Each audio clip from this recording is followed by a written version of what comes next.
Well, hello everyone. Welcome to PMQ Live. I'm your host, Brian Hernandez, and I just wanted to thank everybody for coming in.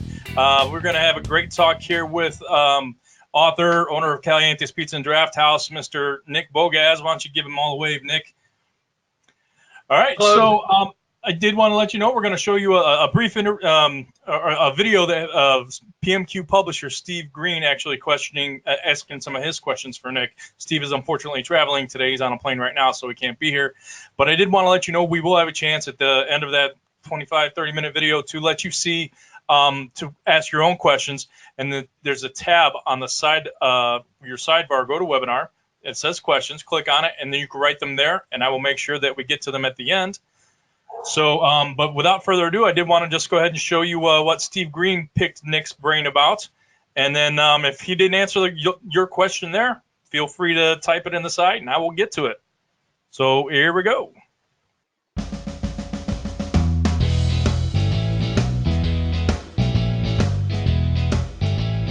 Thank you, Nick, for joining us on our weekly show at PMQ. And I wanted to let people know that I highly recommend the book that you've written. You've taken 5 or 6 years of your life and put it in print. And I think that's a great thing to do, not only for people that are interested in going into the pizza business, but also for people that are in the pizza business. And it's a refresher course in a trip down memory lane. And you describe your thinking about things, and just about every page in your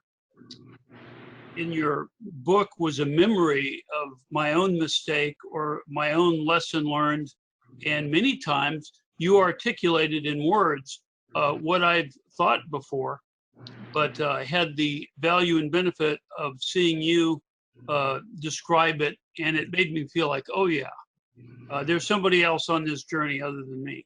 You've had many jobs in your life, but if I were to tell people that you were a postal worker and that you worked at the post office, they wouldn't imagine that somebody in the post office would end up working as hard as it would take to excel and be successful in a free enterprise market. Can you tell me a little bit about your experience and insights working in both of those environments? Sure. So when I went to the post office, at that point, I probably had about, a good 14 years in the pizza business, but I was getting a lot of pressures, outside pressures from family and friends about having that quote unquote real job, and so I took the post office test and I passed it.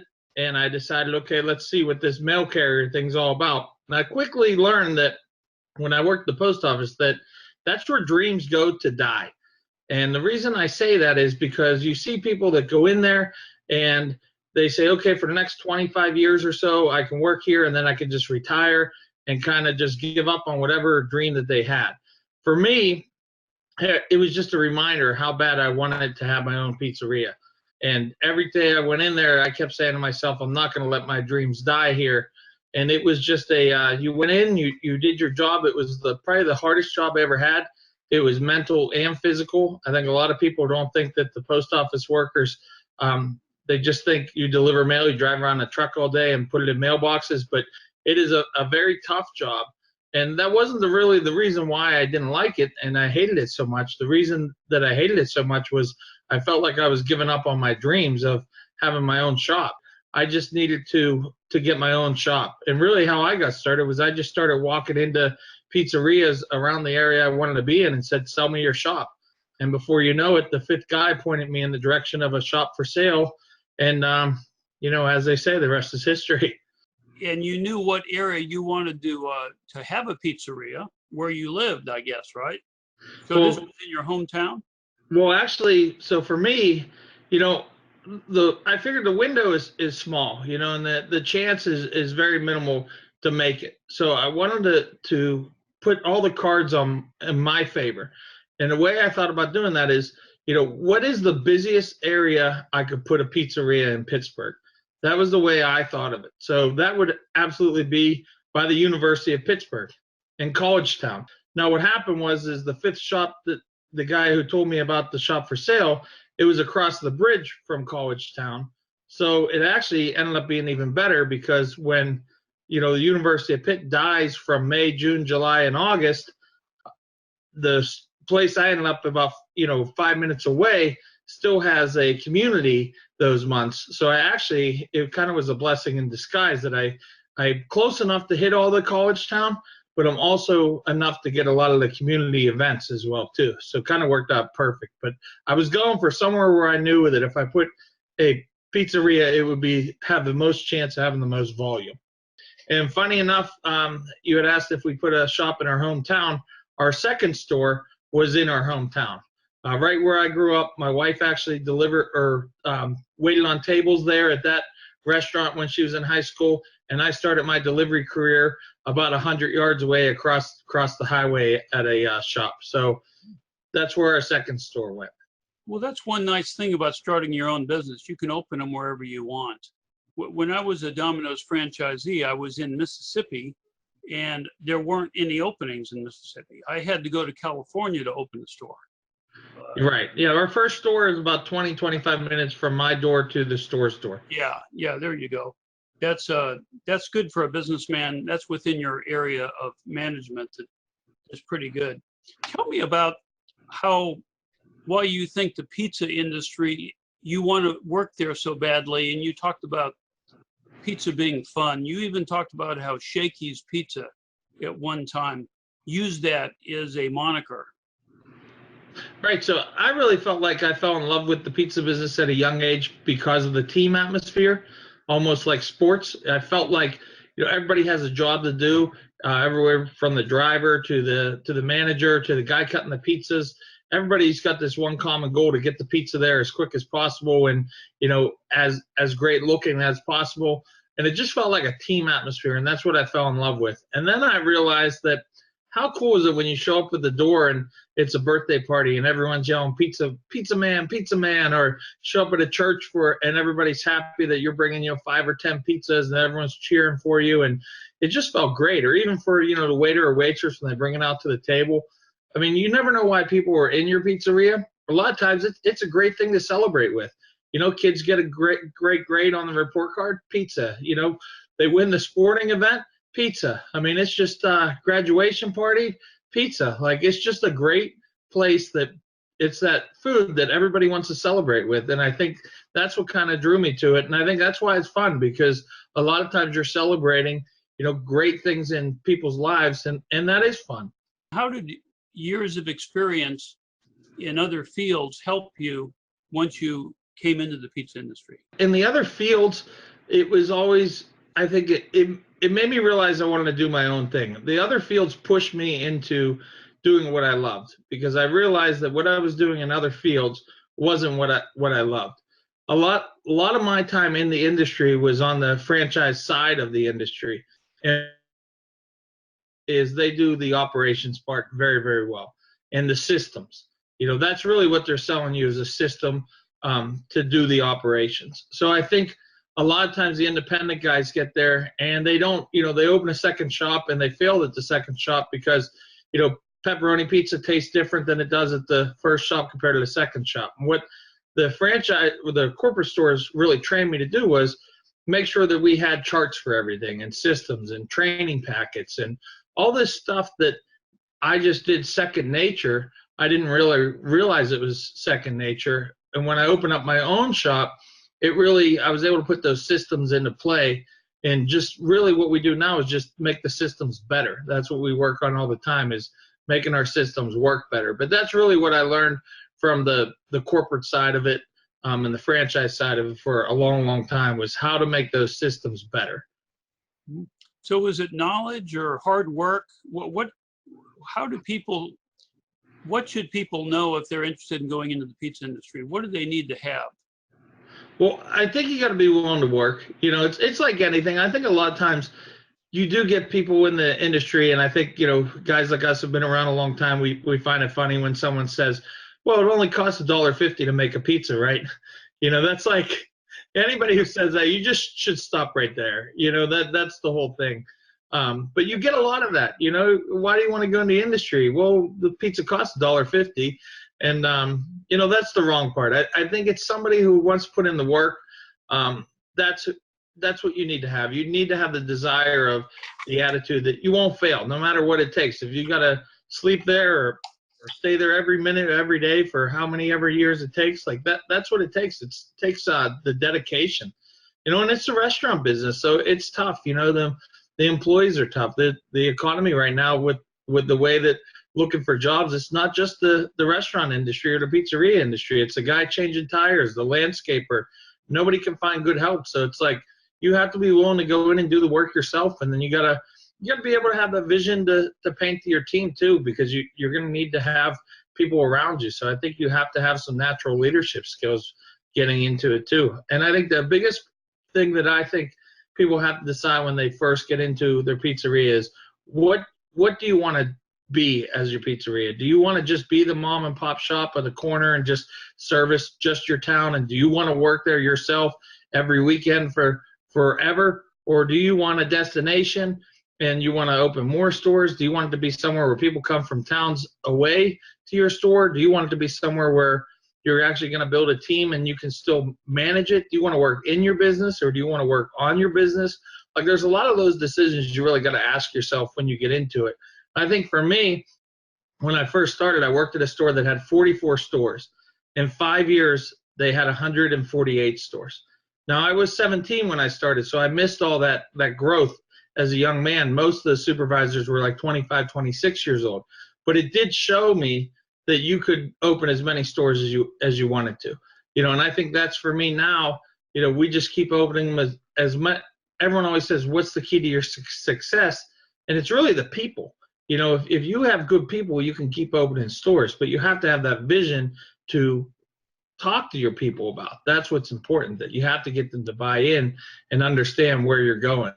And always working in those corporate stores for years, I would call up and say, hey, I'm a great general manager. I want to go ahead and be a franchisee. And they would talk about net worth. And I would say, well, what the heck? I have 2 kids. I want a pizza shop because I want to build net worth, not because I have all this net worth. So what I want to do now is, where I am in this position with my stores is I want to build career opportunities for the guys who are working for me. And I think that's what's important. I used to say that I would be successful when I could open Caliente and then figure out how to pay for my kids for college or buy a car in this century or move into a little bit bigger house. But now I say I'll judge my success off of, can the guys who work for me do those things? So that's really what drives me. And I think that's what you have to ask yourself when you first get into it. What's going to drive and motivate you? What do you want to really accomplish with your pizzeria? Is it just, like I said, on the corner in your small town? I mean, it's fine if that's what it is. If that's what you want, then and you want to work for yourself and you want to be there every weekend and you really don't mind. And hey, maybe drive down the road in your local area, and I'm sure you see 4th of July week, there's little restaurants that close up for the whole week. It says closed 4th of July. Like, if that's the kind of restaurant you want or pizzeria you want, there's nothing wrong with that. It just all depends of what kind of shop do you want. You have to have that, make up your mind. Well, that's a lot of what you talked about is a real major stumbling block for a lot of people in our industry. They just can't get a staff motivated enough, trained well enough to open the 2nd, 3rd, and 4th stores. And so you're talking about the ability to replace yourself and move on. And how do you do that? Is there a formula that you can follow? The average person can do that if they don't have super leadership traits like you do? Well, I think it's a 2-step process. The first step is, like I talked about, everybody's trying to figure out how to hire. And what we did, I think that was really smart, was we tried to focus on the employees we have. How can we keep them? That's the bigger question, because if you can keep people, then you can start to build. You don't always have to go back and replace. We hire like normal. We always hire. We never stop hiring. But now we don't have to hire because we're actually keeping people. So for us, it's things like a Christmas party where we close the store, summer picnic where we close the store, Our shirts, we give out years of service shirts, a special shirt with their number of how many years they worked on, employee of the month with gift cards, different contests here and there throughout the year, just different things to let them know that we appreciate them. Then I think the next step is, you have to hire people that do your weaknesses. That's the biggest thing. You ask, like, how would you do it if you didn't have leadership skills? You would need to hire somebody with leadership skills. I always hire my weaknesses because I think that makes me stronger. And you have to be self-aware. I think that's probably one of the biggest things for me is when I really got a little bit older and got self-aware and kind of knew myself really well and had to have a really deep conversation with yourself and be honest about all the things you do really, really well and all the things that you don't do really well. And then really just go out and look for somebody to do those things that you don't do well and not be ashamed of that either. Kind of own them. That's the guy. I was like, you know what? I don't do that really well, but that's fine. I don't have to. I'm going to go out and find the guy that does do that really well. So I think that was a lot of the story behind the story was definitely being self-aware. And I guess some of that comes with age, but I always admire the young person that gets that too, because some of them do actually get that. When you see young entrepreneurs too, that they get that self-awareness is a big key to it. Mm-hmm. You mentioned in your book, you've got a lot of respect for Jay Levinson. And I was wondering if you have a Jay Levinson story or a tip that you learned from him about marketing or management. So I think a lot of it, when I read that book, a lot of it was, I realized that sales could fix everything. I was in a meeting that everybody was talking about guys with good sales, and then I was hearing that I was going to get fired because my ovens were dirty, my walls were dirty, and I was probably like 22 with 2 young kids at home, and I just realized that from going to that meeting, sales fixes everything. So I just went to the bookstore back then and grabbed the first book I could find on sales, and it was called Guerrilla Marketing by Jay Levinson. And I always say, I can't really tell you one thing I pulled out of the book. But the thing that I did pull out of the book was the overall idea that you just have to go out there and get sales. And that's the great thing about having a pizzeria is there are so many sales building ideas.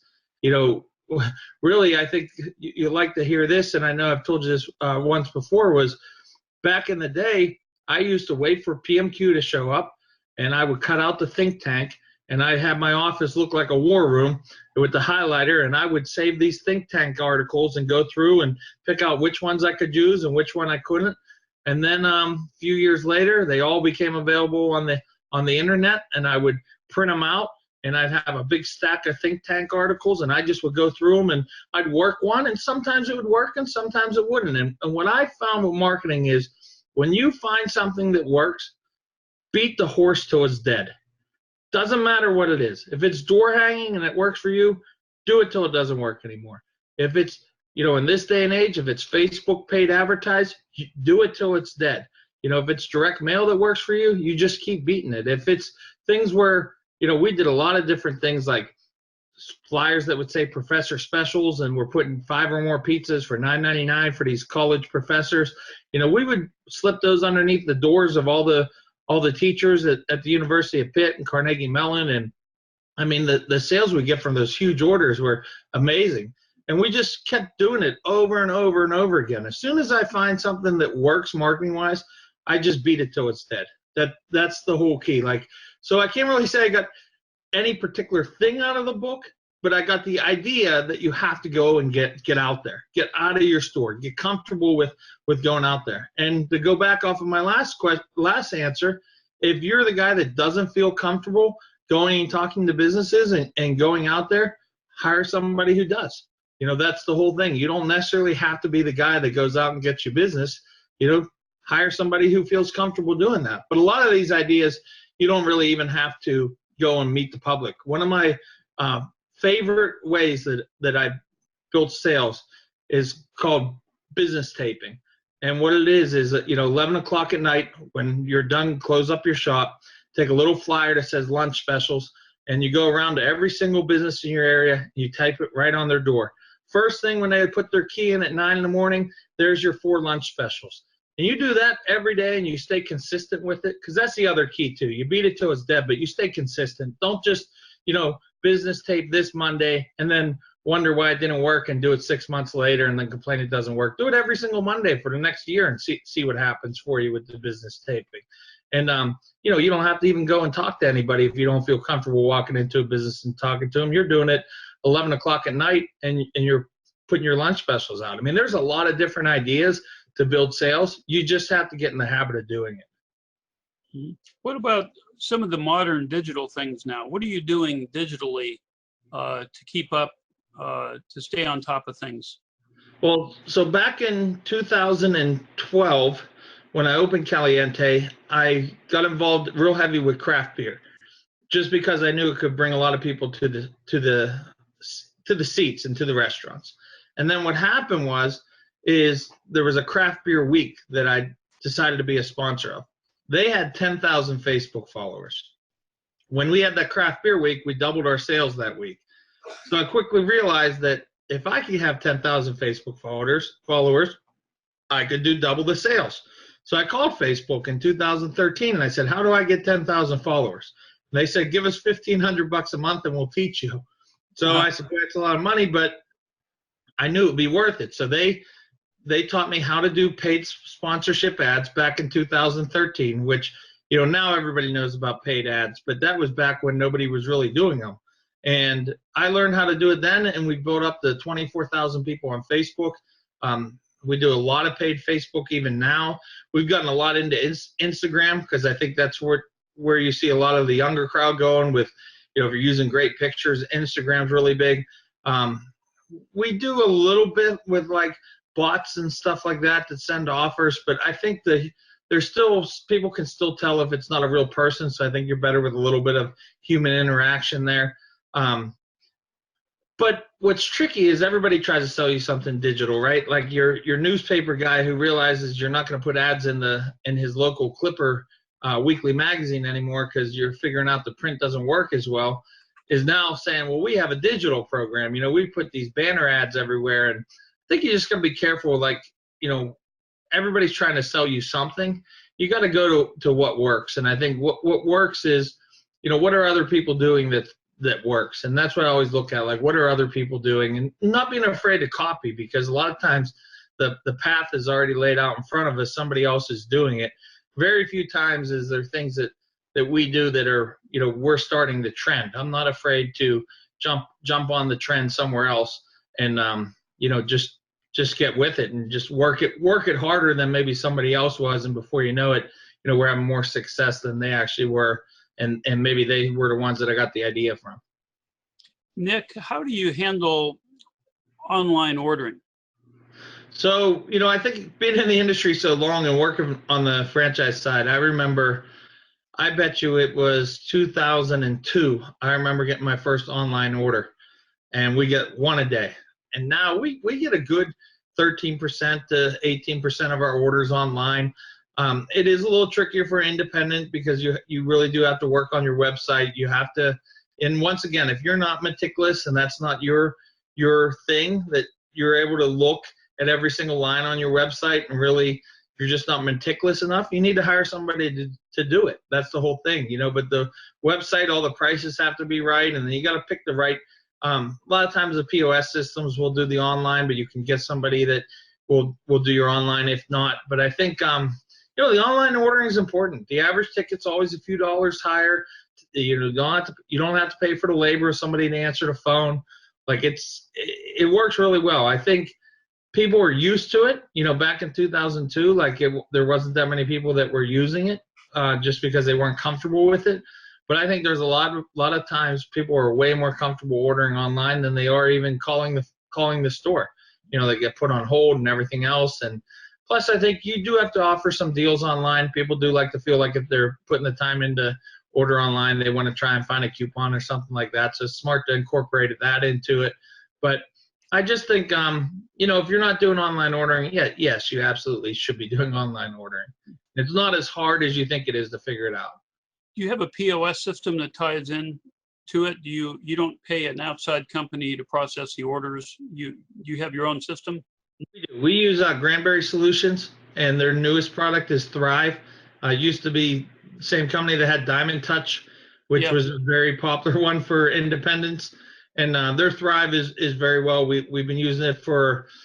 We were one of the very first that used their Thrive system, probably about 4 years ago. It was their better version of Firefly, and now, I mean, they're really everything that they're doing. What they're doing really well is they're adding new software to it all the time, so they're really staying up. You know, whether it's adding third-party delivery or whatever it is that to be able to integrate it, like they're always staying up on the curve. They're able to make new software for it, so that was the biggest reason we picked them. Yeah. What do you think makes a great pizza? Well, for me, when you listen to music and you hear a Billy Joel song, you know it's Billy Joel. So for me, when you bite into a pizza, you know it's that pizza. Whether it's your pizza you grew up on, when you bite into, you're like, man, that reminds me of home. That's the pizza I had for years. Or my particular pizza, when you bite into it, you know it's a Caliente pizza. And I think that's what makes it great, is that it's your own, that you taste it and you can right away tell what pizza that you're tasting. So I think, you know, if you're a sauce guy, people tell us they like our sauce. If you're a cheese guy, they'll tell us you like the cheese. And, you know, I believe the dough is very, very important, and that's kind of what separates yourself too, is the dough. But it's really when you put all three together and you take that first bite and you can tell that, hey, this is a Caliente pizza. It tastes like, you know, just like I said, if you heard that Billy Joel song, you know it's Billy Joel. When you bite into our pizza, you know it's our pizza. What about LARK, the acronym LARK, L-A-R-K? Can you tell me about that? Yeah. So, you know, you work so hard, you get the phone call, you make the pizza, you think you did everything great, and then before you know it, maybe the driver gets lost or something happens and he shows up late, and the customer calls up and they have this complaint. You know, somebody on the phone told them 35 minutes and you got there in 50, and they just go to complain. Or somebody at a table, whatever the complaint is, doesn't matter how it came in. We had to develop a system to combat that, to come back and make sure that all our employees were trained on how to handle a complaint. Because you work so hard and you spend all those marketing dollars to get that customer, how can you keep them now? So LARK is our acronym for it. It's listen. When somebody calls in and they have a complaint, don't cut them off. They want to go for 1 minute, listen to them. They want to go for 2 or 3 minutes, just listen to them. Let them get everything out. And then apologize and be sincere about it. You know, and a lot of times saying something like, if that was me, I would feel the same way. You know, empathize with them. But definitely apologize and be sincere about apologizing for the reason that the pizza was late or whatever it may be. Then R is to resolve it. You know, if you find out that you have to replace the pizza, then that's what you do. If you're going to put a credit in the computer or send them out a gift card or whatever it may be, you know, you want to resolve it as quick as possible. And then K is keep the promise. If you tell them that you're going to get them a new pizza in 20 minutes, you better be there in 20 minutes. Or if you say, hey, I'm going to put a credit in the computer, you better put that credit in the computer. Don't hang up the phone and then go right to the make line and forget about it. You know, because when they call back next time, they're going to want to know where their credit is. So you want to make sure whatever you tell them that you're going to resolve it with, that you keep the promise. LARK, listen, apologize, resolve, and keep the promise. Did you invent that, or did you pick that up somewhere? Well, you know, it goes back to, like I said, if I find something I like, I just copy it. Yeah. And I learned that when I first sat down as a 18-year-old shift manager at my first pizzeria, and you know, he came in at 9 o'clock at night, the shift manager, and said, okay, we're going to teach you how to handle customer complaints now. And they pulled out LARK. And well, here's a good example of what you'll find in your book. I had never run into that, and I thought, LARK, that works perfectly. Yes. How worried or concerned are you about creating formal business plans? Or at Not least, at all. yeah, okay, well, tell me about that. Yeah, so I really feel like you can get caught up in the formal business plan. And also, you know, a lot of times that's what stalls you. You'll be like, hey, I need a formal business plan. I never wrote one. How do I learn how to do it? Do I start looking on the internet and it takes me forever to figure out? Do I start trying to find somebody to ask and then they probably don't even know how to do it? I just think you got to get started. You doesn't matter how you get started. You just got to get started. Don't get wrapped up in the process. Just get started with getting involved in finding the deal, negotiating the deal, and then just getting to work. And I think you got to get past the idea that the context of what you've been trained your whole life, that you have to go to college or you have to have a business plan. Like, there's a lot of different ways to skin the apple or to cut the pizza. And I think you just got to figure out, you know, what way do you want to cut the pizza? One of the things that I enjoyed was talking about how you trade pizzas for PR. How about a couple of ideas about that? Sure. So I think pizza's a great currency. I think you got to be a little bit careful when you do it that your staff doesn't think that they can go ahead and start trading your currency, that you're the one doing it. But, you know, I think it's really important that you can, a lot of times, you know, people tell you, yeah, sure, we'll trade you some in pizzas, or we'll trade it all in pizzas. But, you know, you reach out to, maybe there's opportunities that you'd like to do, but you don't absolutely have to do it. And then when you talk to them, and I always mention, hey, can we trade you some pizzas for it? And some people will take it, some people won't. And I think, but you always got to ask, because you'd be really surprised where how great, you know, pizza is as a currency. I think a lot of times you realize, hey, I'm in my pizzeria. You don't think about that other people think that, boy, they'd love to have a pizza party for their office staff once a month, or they'd like to do one for, you know, whatever it is, their Christmas party. But, you know, there's a lot of opportunities where we say, hey, we'll trade you pizza, and can we trade for whatever it'll be, radio time, or maybe it's newspaper ads. We just did one just recently where we're on the college radio station once a week. We bring them 3 pizzas, and they give us a live read on the radio. Probably even better one than that right now. We have one with the Pittsburgh Steelers, that every halftime game we're feeding the staff at the radio station that's broadcasting the game, and we get a live read at halftime. So I think there's a lot of great things, and that goes out to how many listeners. But it's all, you got to ask. That's where it starts. Do you have any quick comments about, well, dough, sauce, and cheese? Tell me about how you should approach those real quickly. Sure. So a lot of people ask me how we came up with our recipes, because in the very beginning, I worked on the corporate side. So for so long, a lot of times sauce would come in a bag. So, you know, how did I figure that out? And if you really think about it, you probably know what a great pizza tastes like.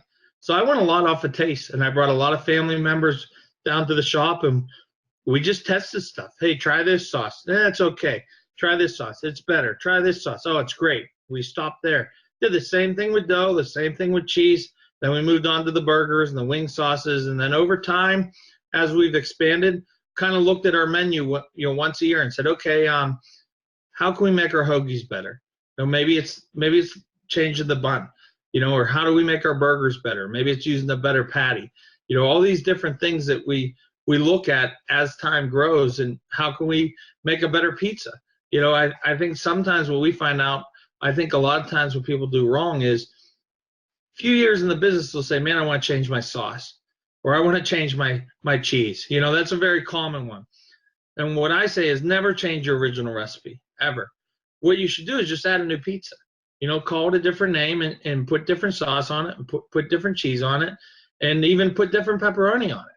You know, we have a regular pizza that we built the brand on, has a 50-50 mozzarella provolone, because that's in Pittsburgh and Western PA, that's like the cheese, 50-50. Then we use a regular pepperoni that kind of doesn't curl up. It's just a bigger pepperoni. And we use a little bit chunkier tomato sauce. So we wanted to have a pizza that was more conventional, more New York style. So we decided to make one called the Brooklyn, and we use 100% straight mozzarella.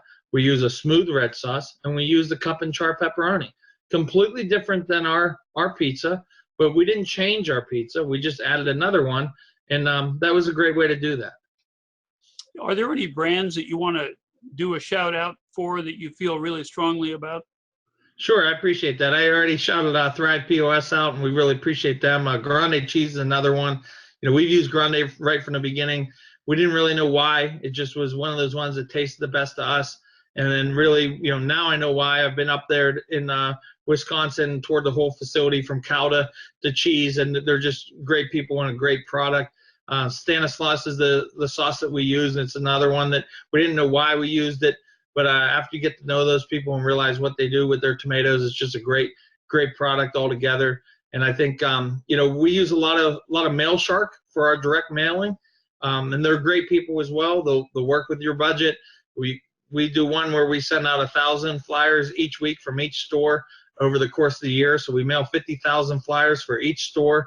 I still believe in direct mail for building the delivery part of your business. So we use MailShark for that. And they're another great company for sure.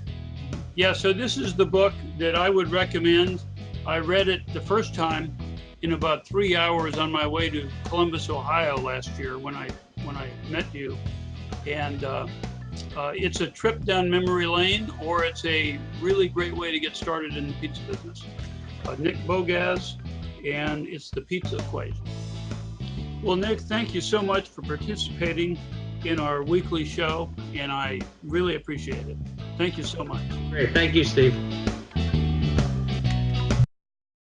All right, folks. Well, there you have it. Steve Green, publisher and founder of PMQ Pizza Magazine, interviewing Nick Bogacz. Been gathering some questions from the group. Just wanted to here, let's see what this question was here. But Nick, welcome back. Your mic on? Yes, it is. All right, here we go. So just wanted to let me see if I can just pull this question here, just that right quick. Here we go. So we got a question from Blake. He's heard different theories about watching prices for ingredients. What do you think about that? I'm not quite sure what that means about, I guess maybe going up and down on if your cheese choice raises in price. Do you look for a cheaper one, or do you bite the bullet? And again, I did want to let people know in the chat's question area, go ahead and write something in and it'll come to me. Just hit send and it'll give you the option. So theories about watching prices for ingredients. Is it something you should care about? When I first sat down to open my pizzeria, I sat down with a little guy in the Strip District of Pittsburgh, where we get a lot of Italian products. And the reason I chose him was because he was not the guy that was delivering to all the pizzerias. I wanted to be different. And the very first thing he said to me was, he said, if you're here to talk about price, then you're talking to the wrong guy. But if you're here to talk about quality, then sit down. So that was the way I did it. I didn't really worry about the price. I just, the way I look at it is charge for it. Do your math, figure out what your food cost is. I think 30% is a pretty standard average in the industry. Work your numbers out, know what everything costs before you put it onto your pizza. Then, figure out where your 30% is and charge for it. Don't be afraid to use good ingredients because they cost more. People could taste the difference and they will definitely pay for it.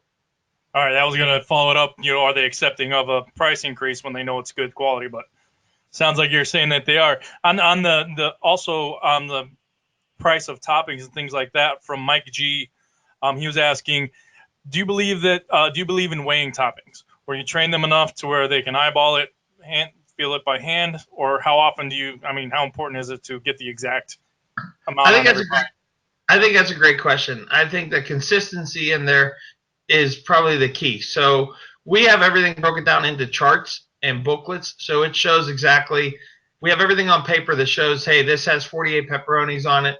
This has 6 ounces of green peppers. If you put 3 toppings on, it goes down to 30 pepperonis and 4 ounces of green peppers and so on. And we have a cheese chart that shows how many ounces. We do have scales at all the stores.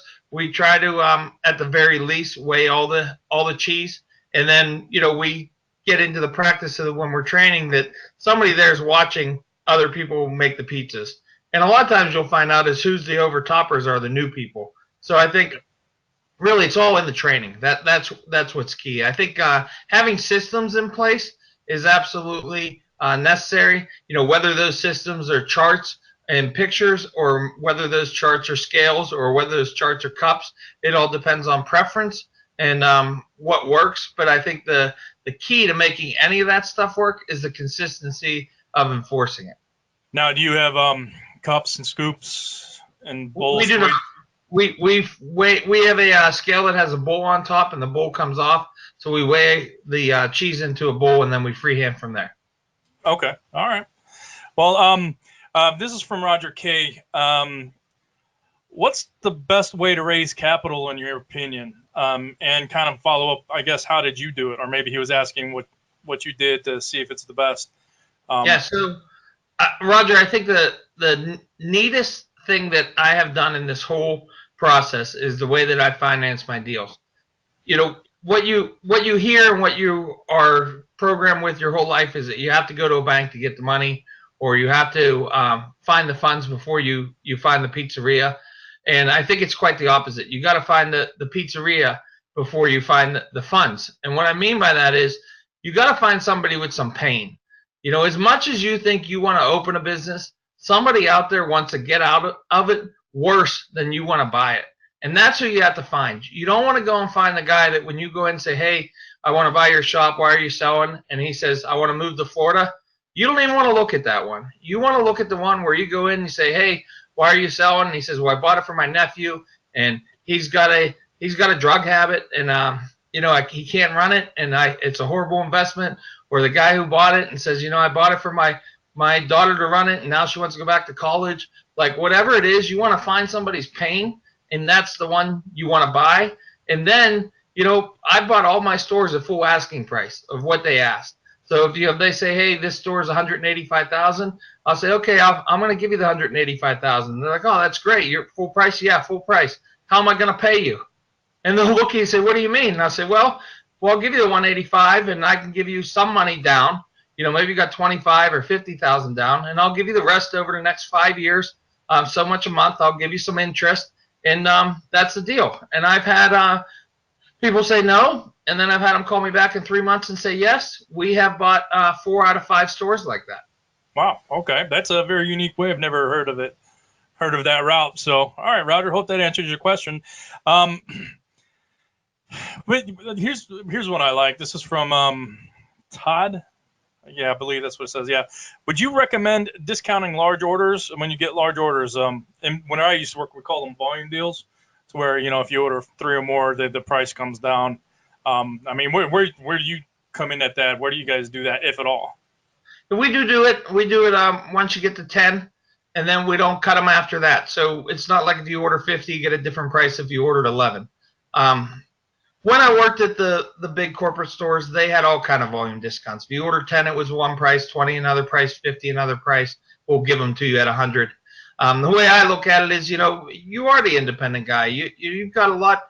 Yes, you've got all your costs associated with the business, but you also have a family at home that you have to support. So, you know, I think you got to just draw the line where you feel comfortable with it. You know,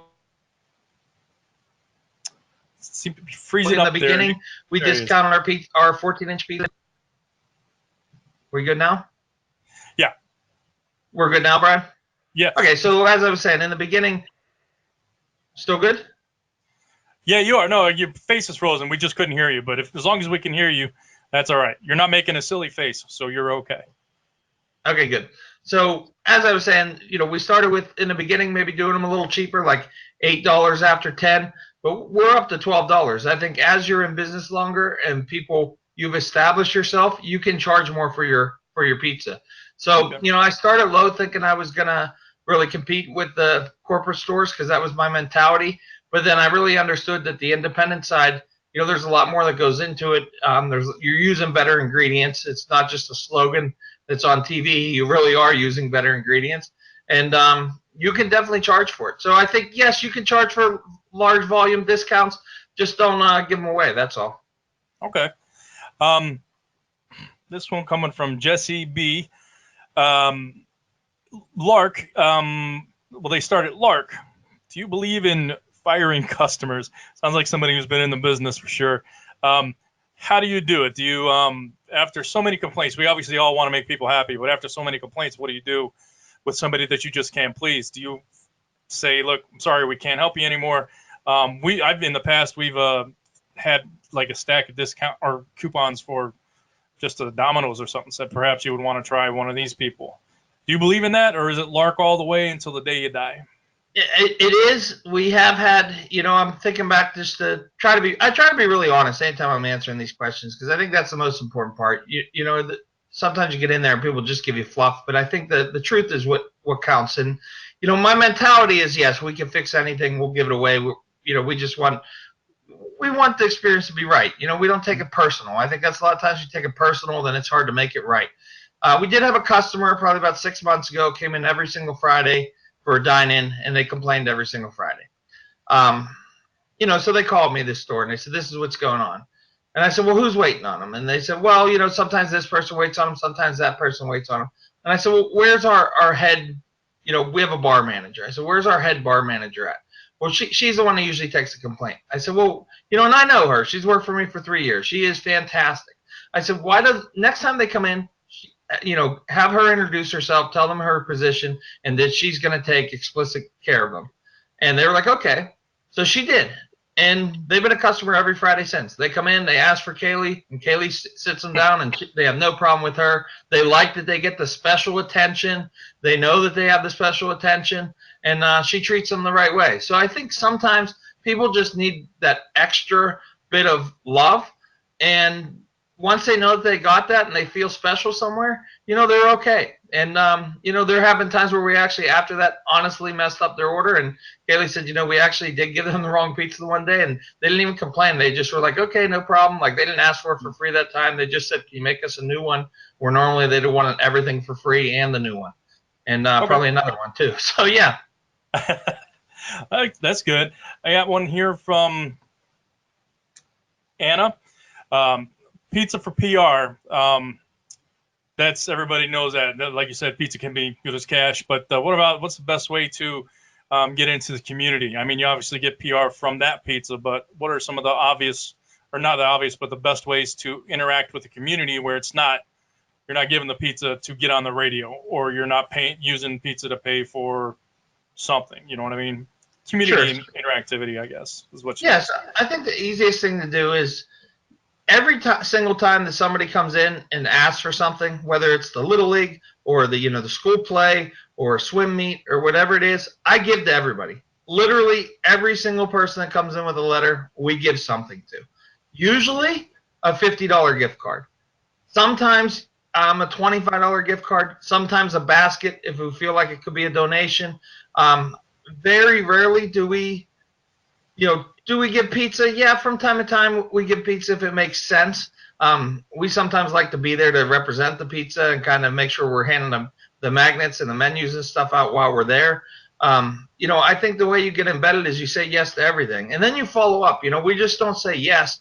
We ask them to do little things for us. Can you make us a certificate that says thank you for being the sponsor of the school play, and then we'll hang that certificate up. Or can you make us a little video of everybody eating our pizza that we donated to 10 pizzas, and then we'll play that video on our social media. Like, we ask them for something back too, and I think that's how you start to play that is, you know, you give and you get, and you just, you know, before you know it, you have all these different organizations, and I look at it as marketing, but I also look at it as goodwill. It's a little bit of both. Right. Well, yeah, the goodwill can lead to that marketing, obviously. So, all right. Well, we got time for just two more quick questions here, about another 5 minutes, just so they're really good questions, actually. One I like here is, what's the best way to motivate your employees, and what's been the most successful for you? So I guess it's just one question. What's the best way that you motivate your employees? What works best for you? Right. Well, I think I'm kind of thinking here because Brian's seen us at a lot of different events, and he sees the camaraderie of our team, and I think you can speak firsthand of that. That, you know, when we go to these different competitions and different expos, you know, we're bringing a whole slew of people, and I think the real thing is you got to treat people the way that you want to be treated. That's the whole key. You know, people can tell if they're appreciated or not, and you have to tell them that. You got to be honest with it. I think a lot of times people get stuck talking bad behind people's back. You know, we try to make a habit of talking good behind everyone's back. You know, we really actually make that a habit. We start our meetings off talking about how we don't shit in the pool and we don't swim in the pool, which means we don't gossip. And then, you know, we had a meeting yesterday with all upper management. We went around the table with 20 people, and we each talked about somebody in the store that's been helping us. You know, who is it that's really been helping you over the last month? And we just had that, you know, they don't even know that we're talking good about them, but we were. And we really believe in that kind of mentality, that we treat people the way that we want to be treated. And we just, you know, people can tell. You got to care about them before they care about you. So in-house, aside from like the people who can't compete, I mean, do they get like bonuses? I mean, extra free meals, gifts? Yeah, sure. So I mean, okay. So if you get into the more technical stuff, if you don't just, you know, I mean, we do really focus on how we treat our people. It's just like the day to day. You know, when I walk into the store, I'm shaking the hands, learning names, looking in people's eyes. But beyond that, yes, we do. Employee of the Month every month, where we give a $50 Visa gift card for each employee at each store. We run different contests. Maybe who sells the most cheesy bread this month may get some kind of tickets to a sporting event. We have shirts that on the sleeves of the shirt it says years of service, how many years people have worked with us. So we give them a free shirt every year for how long they've worked for us. We have a Christmas party every December that people really look forward to. It's for the person who works there and their significant other. And we close the store at 9 o'clock on a Sunday, have an open bar and a full meal. And we do that once a year. We have a summer picnic where we close the stores at 4 o'clock. We get a bunch of slip and slides and bouncy houses, and people can bring their whole families. And over at a park next to a lake where we even buy a ton of fishing rods so the kids can fish. We just do a lot of different things to let them know that they're appreciated. But I think those are the things that we do throughout the year that they can really feel like it's a big team. That's what I try to make them feel like they're actually part of something, because they really are. Right, and I think you mentioned some of those ideas in the video earlier, so she might have missed that. But all right, well, there are just a couple other questions, but I'm going to ask this last one. I think it might be somebody who knows you, or honestly, you kind of led into it at first, and I always like to ask this question too. Is you guys do a lot of competitions? And in the book, the Pizza Equation, which can be found on Amazon, right? Yep. In the book, there's a whole section at the back, which is just a list of Caliente's Pizzeria Awards. Dang it. There we go. So, and it's a significant list. Is that good for business? And I mean, if it is, how? Yeah, it is. The way it's good for business is because you can market it like crazy. We have on our shirts, it says 3-time world champions on the shirts that every single person wears at the stores. We won over in Italy. We had the best pizza, the best American pizza there. We put that on our shirts. The press release is absolutely the best thing. We actually have got to the point where we hired a PR firm because we had so much good press, and the PR firm has really just taken us to a whole nother level. When you're trying to find some marketing that works, and I was talking about beating it to death, like this PR company has been fantastic for us. So I think, yeah, absolutely. It adds to the culture, and you can market it like crazy. It definitely people want to know what the hype is, so they come in and try the hype, and I think for the most part they walk away very happy. All right, and me reading the book, I don't know if you can give this out, but this is a secret ingredient in your dough. What is it? And if you say love, I'm going to reach through the camera and smack you. Well, you know what it is. I know. I was just going to see if you're going to spill the beans. That's you're going to have to find Nick and become his friend to find out that secret ingredient, because I'm never going to tell. I had a question. Why the name Caliente's? Sure. This is a great story. So when we first sat down to buy the shop, it was named Caliente for about 9 months. A Turkish guy and an Indian guy owned it, and they were ready to sell it. And they had I was talking about finding some pain. They had another business, which was Cricket Wireless. They had 5 stores, and they wanted to expand. They had bought it for their nephew who moved back to Turkey. So they wanted to, they just wanted to get rid of it. And I asked them, I said, why'd you name it Caliente? And they just laughed. And a week later, I asked the Turkish guy, I said, seriously, why'd you name it Caliente? And he said, in Turkey, he said, the #1 strip club is called Caliente. All right. It's nice knowing you're a nice family restaurant now. That's all right. So it just kind of stuck. So it was a Turkish Indian restaurant before though, but you didn't want to rebrand it something? Well, we did. So I'm glad you followed up with that. So we really did. We wanted to rebrand it. We wanted to rename it. What had happened is, like I said, we did this on a handshake. We actually did it with no money down. They actually let me run it for 9 months and then give them whatever I earned for the down payment, and then they financed the rest over 5 years. So what happened was, in those 9 months, we built it up so much I couldn't change the name. It was so well in those 9 months that it was like there was no way to change the name. But I was watching a ton of Bar Rescue because I inherited the bar, and I wanted to figure out, I didn't know anything about it. So I watched Bar Rescue when I come home at night. That's the only TV show I'd watch. And John Taffer would always go in, and if it needed to be completely changed, he'd just rip down the whole sign, put something up, new concept, everything. But sometimes if it was already doing well, he would just tweak the last part of it.